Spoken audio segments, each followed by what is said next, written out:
Salut les meeples, on se retrouve et j'avais envie de vous parler de ISS Vanguard, le prochain jeu de Awoken Realms.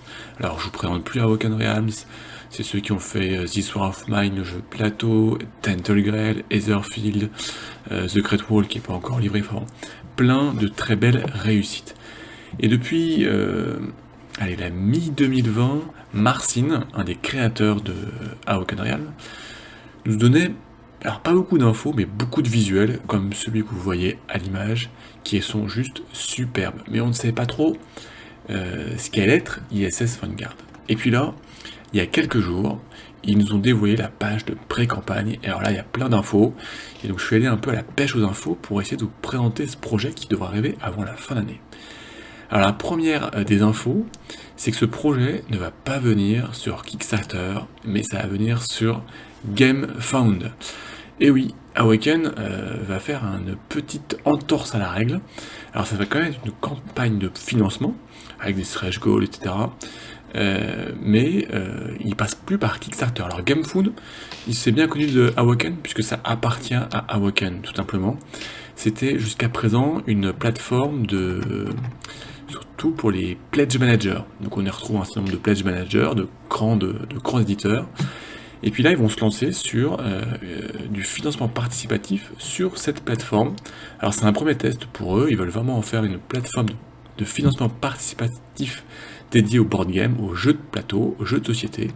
Et si ça fonctionne, ils ont plein de choses à mettre en place, ils vont en faire une plateforme pour tous les éditeurs d'ici 4 mois, genre à peu près 4-5 mois, donc pour 2021. Donc ça c'est la première grosse nouveauté. ISS Vanguard ne viendra pas sur Kickstarter, sur GameFound. Après, concrètement pour vous, ça ne changera pas grand-chose. Il faudra toujours pledger, il y aura toujours des stretch goals et une campagne qui sera sûrement très animée, connaissant les Polonais.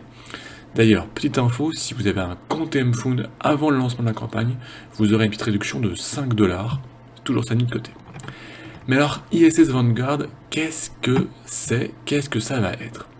Alors, ça va être un jeu coopératif qui est annoncé pour l'instant de 1 à 4 joueurs. Ça, peut-être que ça va évoluer avec un 5e ou 6e joueur en stretch goal ou en add-on, comme ils savent le faire. C'est un jeu qui va être de campagne. Je vais pas dire narratif, mais surtout de campagne, qui va se jouer dans l'espace. Et vous allez devoir explorer des planètes, des objets volants, pour évoluer pour la planète, pour la Terre. En fait, vous allez prendre la tête de la première expédition humaine qui s'est préparée de longue date et qui va s'envoler dans un vaisseau, le ISS Vanguard, dans l'exploration de l'inconnu. Alors grâce à des connaissances aliens que vous aurez récupérées, genre que la Terre a récupéré, et puis grâce à votre développement. Et alors là, il y a dans les éléments de gameplay des choses très intéressantes, puisque l'élément central du gameplay va être un classeur. Oui, un classeur comme celui que vous avez à l'image.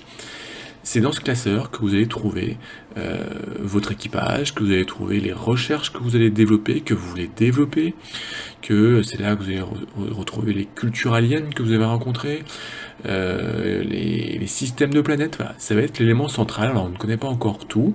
Ça va être aussi l'élément de sauvegarde. Donc c'est presque, je crois, une première fois que je vois un jeu qui va tourner vraiment autour d'un classeur. C'est surprenant, mais c'est attirant de retrouver une fraîcheur, en tout cas, j'espère, de nouvelles mécaniques. Donc voilà, le classeur, ça va se jouer autour d'un classeur. Bon, il y aura d'autres choses, bien sûr, qui vont venir avec, puisque comme je vous l'ai dit, il y aura 4 nations. 4 nations, vous allez prendre la tête d'une nation, chaque joueur va prendre la tête d'une nation, qui vont venir dans ce vaisseau, chacune avec leur capacité propre. Alors il va y avoir une section d'engineering, donc c'est une section plutôt orientée construction, une section plutôt science, donc scientifique, la recherche, une section plutôt la recon, donc les éclaireurs, l'exploration, et puis enfin une section plutôt basée sur la sécurité. Donc vous allez prendre chacun la tête de cette section, qui aura chacune ses capacités propres, ses membres d'équipage, qui aura peut-être des objectifs personnels, mais dans une mission unique, qui sera celle de l'ISS Vanguard, d'explorer le monde et l'espace, et ce que vous allez rencontrer. Et puis donc, vous allez partir avec un certain nombre d'équipages, mais vous allez pouvoir recruter des membres d'équipage. Justement, dans ce classeur, hein, comme on le voit sur l'image, vous allez pouvoir mettre de nouveaux équipages, des nouveaux membres d'équipage, et chaque membre d'équipage va vous apporter des capacités uniques. Donc il y aura quand même malgré tout, dans ce côté coopératif, une certaine course entre les joueurs pour recruter les membres d'équipage qui vous intéressent le plus. Alors ces membres d'équipage, ils vont pouvoir évoluer, ils vont gagner de l'expérience, ils vont pouvoir être blessés lors des expéditions, ils vont pouvoir mourir, donc il va falloir être vigilant, il va falloir un choix. Quand vous allez explorer une planète, est-ce que vous voulez envoyer un jeune membre d'équipage pour qu'il gagne beaucoup d'expérience, ou est-ce que vous allez privilégier un membre d'équipage qui est beaucoup plus rodé, qui a beaucoup plus de capacités, plus d'action, mais au risque qu'il soit blessé ou qu'il meure. Ou peut-être, s'il est blessé, peut-être vous allez envie de ne pas attendre qu'il est complètement récupéré pour l'envoyer, parce que c'est un membre d'équipage qui est important, mais il sera peut-être un peu réduit, voire même vous allez peut-être perdre les membres d'équipage et vous allez avoir envie de revenir sur la planète pour venir les sauver. Il y aura plein de choix à faire, même dans la préparation de la mission.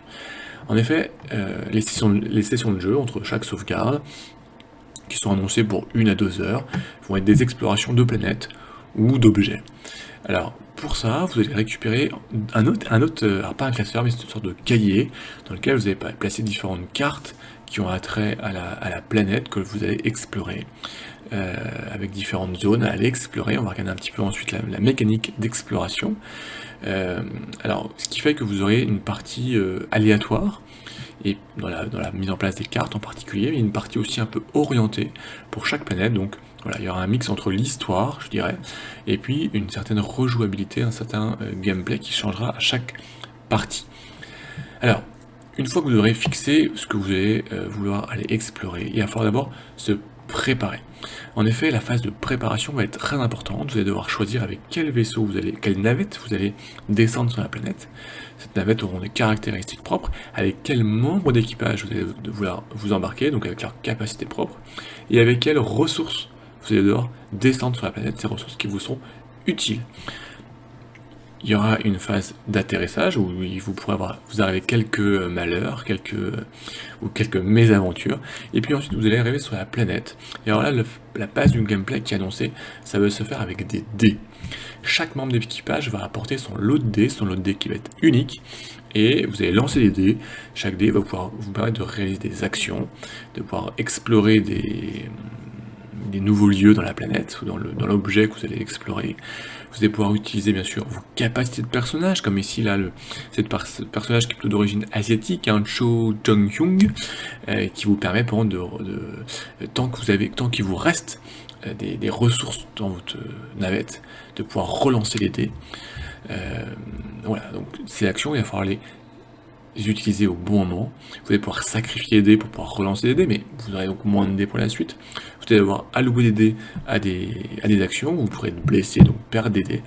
Et donc voilà, vous allez devoir gérer votre pool de dés pour vous déplacer dans les différents secteurs, explorer, résoudre des événements, des rencontres, gérer avec aussi vos ressources avec lesquelles vous êtes partis, des ressources pour construire, des ressources pour vous défendre, pour vous soigner. Mais au fur et à mesure de votre exploration, vous aurez de moins en moins de ressources, moins en moins de dés, mais vous aurez récolté certaines choses, certaines connaissances, et certains avantages, et au moment où vous jugerez vous le plus opportun, il faudra repartir dans votre vaisseau pour bénéficier de tout cela. De toutes ces explorations. Alors il y a des planètes qui seront vides, avec des puissants artefacts, des planètes où il y aura des aliens, voilà, il y aura plein de choses. Et puis vu tout ce qui a été montré en termes de design, qui est somme toute fantastique, très joli en tout cas je trouve, on devrait être gâté. Donc voilà, donc là je vous montre un clipboard de votre navette, genre de votre navette d'exploration, où vous partirez avec 4 membres d'équipage, avec un pilote, un copilote, un navigateur et puis un membre d'équipage, qui aussi, en fonction de la place que vous leur donnerez à vos personnages, auront aussi d'autres actions. Donc il y aura aussi le choix, certes de l'équipage, mais aussi de qui est copilote, qui est pilote, chacune apportant son lot d'actions pour l'exploration. Et donc voilà, et donc vous allez comme ça de plus en plus explorer, de plus en plus développer, de plus en plus découvrir de nouvelles choses, et puis voilà, avancer dans votre aventure, dans votre objectif final. Alors ça, ça n'a pas encore été dévoilé, mais surtout il y a forcément une histoire ici je pense, de sauver l'humanité, de trouver peut-être une nouvelle terre, de trouver de nouvelles choses. Voilà. Donc en tout cas, ce sont les premiers éléments concrets de gameplay qu'on a grâce à cette page de pré-campagne sur GameFood, qui nous ont été dévoilés par Awaken Realms. Donc si la page de pré-campagne a été dévoilée, bon, allez, je prends pas grand risque en disant que la campagne devra arriver, je pense, courant novembre, peut-être début décembre, mais moi je parierais sur courant novembre. Alors, ils nous ont déjà promis une campagne avec des stretch goals, bien sûr, une animation avec des systèmes de vote. Awaken le fait à chaque fois, et je pense qu'il y aura bien sûr des belles figurines, et puis il y aura différents pledges avec ou sans figurines. Et pour la langue, il y a toujours eu le français, donc il ne devrait pas avoir de surprise, de mauvaise surprise. Il l'annonce souvent dans les 24 heures du premier jour de campagne, donc voilà, je pense qu'il n'y a pas de grand risque, vous pourrez y aller, on aura la VF 2-3 mois après la VO, comme d'habitude, avec une livraison en 2 vagues. Et c'est même pas annoncé, mais on peut mettre le pari. Donc c'est sûr que bon, pour l'instant, voilà, c'est difficile de se faire un élément sur le gameplay en lui-même de ISS Vanguard, mais en tout cas, ces éléments, je trouve, sont innovants sur cette partie de classeur, de gestion par rapport à un classeur. Ça change des nombreux jeux que nous avons, donc c'est intéressant. Voilà, en tout cas, ça m'attire. Une partie avec une gestion d'un pool de dés en fait, à gérer et à allouer dans vos actions, et à savoir quand est-ce que vous arrêtez avec un stop ou encore, avec le risque de perdre vos membres d'équipage et qu'ils soient blessés. Donc voilà. Donc tout ça, ça devrait donner un bon jeu, en tout cas je l'espère, et en tout cas avec un game design qui est déjà fantastique. Ceux qui ont eu la chance de pledger Tethelgrel ont reçu un artbook de ce jeu, et franchement il y a de très très jolies illustrations. Donc voilà, donc c'est tout ce qu'on peut déjà dire sur ISS Vanguard, qui va arriver je pense dans les prochaines semaines chez Awaken Realms, et en tout cas ça promet des nouveautés, promet des belles choses, et en tout cas c'est une campagne qu'on va suivre de très très près, et dès que j'aurai plus d'informations, je n'hésiterai pas à vous les partager, et puis surtout dès que la campagne sera lancée, on se lancera dans cette exploration spatiale, et je dirais interplanétaire. Allez, ben voilà, on a fait le tour, en tout cas c'était une bonne occasion de faire un petit point sur cette future campagne, et en tout cas moi, profitez, trouvez du temps pour jouer, c'est bientôt les vacances scolaires pour ceux qui ont la chance d'avoir un peu de vacances, donc profitez-en, soufflez, jouez, et on se retrouve très vite pour de nouvelles aventures, pour de nouvelles vidéos, pour de nouvelles présentations. L'actualité Kickstarter ou GameFood maintenant, il faudra dire, est très très riche dans les prochaines semaines, dans les prochains jours, donc restez à l'écoute de la chaîne, abonnez-vous pour ne rien louper, et je vous dis à très vite les amis.